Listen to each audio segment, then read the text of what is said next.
Up America. When Ronald Reagan ran for the presidency in 1980, one of his slogans was, "Let's make America great again." This weekend, I visited the Reagan Ranch, which is owned by the Young America's Foundation, a tremendous group that educates the next generation of students in free market beliefs and conservative policies. The ranch is a phenomenal place, purposely built, get this, as far away from the swamp that makes up Washington, D.C. as feasibly possible. Feasibly possible. President Reagan had a vision of what America should be: strong, free, and prosperous. President Trump not only shares a similar campaign slogan, but shares a similar outlook for our nation. He wants to bring us, the U.S., to win. Unfortunately, Democrats, along with the anti-Trump crowd, are once again hell-bent on obstructing and destructing our nation. They did it to Reagan in 1980 and are obstructing Trump the same way in 2017. They're offering any solutions? Nope. Are they offering any constructive criticisms? Oh, hell no. But they're content on bringing the greatest nation in the world to a grinding halt. Simply stated, they're sore losers. President Reagan had America's best interest in his heart. President Trump has America's success in his heart. The obstructionists have no heart. It's time for Americans to wake up and smell the stench emanating from the swamp in Congress and get behind the president, whose economy is firing on all cylinders. A record number of Americans employed right now. Your 401ks never looked better, literally. And finally, a new confidence across the business community. So get out of the way, Democrats and Lindsey, John, Paul, and Mitch, and the rest of the rhinos who'd rather derail Trump than grow and prosper in America. Get on board, y'all, or Trump will drain that swamp with you in it. And your thoughts on that one?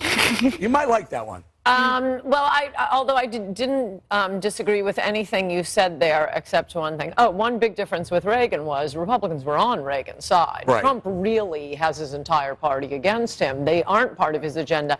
And just a small little quibble, since I have a whole chapter in my magnificent best-selling book, In Trump We Trust, E Pluribus Awesome, making fun of all these other Republicans from watching the primary debates. All these guys can do is compare themselves to Reagan. It's a different country. How about William McKinley? He was a good Republican president, too. I took shots at some of those rhinos. Colonel, your thoughts? You know, I don't call them rhinos anymore. I call them roadkill Republicans, rockers, because everyone keeps talking about being in the middle of the road and being brought up down south. The only thing in the middle of the road is roadkill.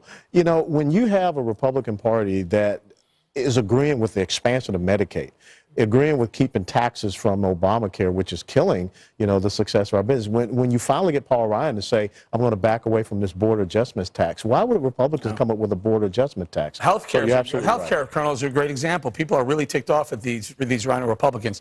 Ebony, you were making some notes. Yes.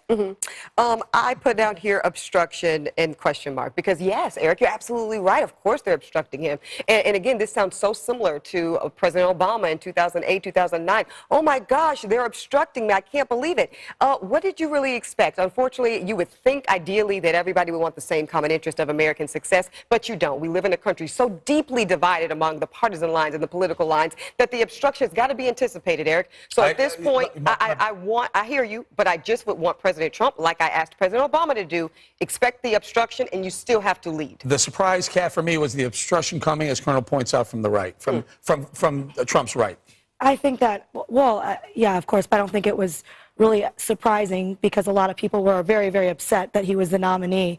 But when you talk about legislation, things like health care, that's something that I was very upset with. Like you were pointing out, Colonel, these are not conservative principles that were in this bill whatsoever. But I think that part of it also is that a lot of the Republican Party right now in Congress looks more like a moderate Democrat than an actual Republican or conservative. When the thing that you have to turn over is an insurance bailout bill, it's what is the GOP? And we had a Republican senator fly across country to start the debate on health care, only to vote it down three times, y'all. That did happen. Gotta go.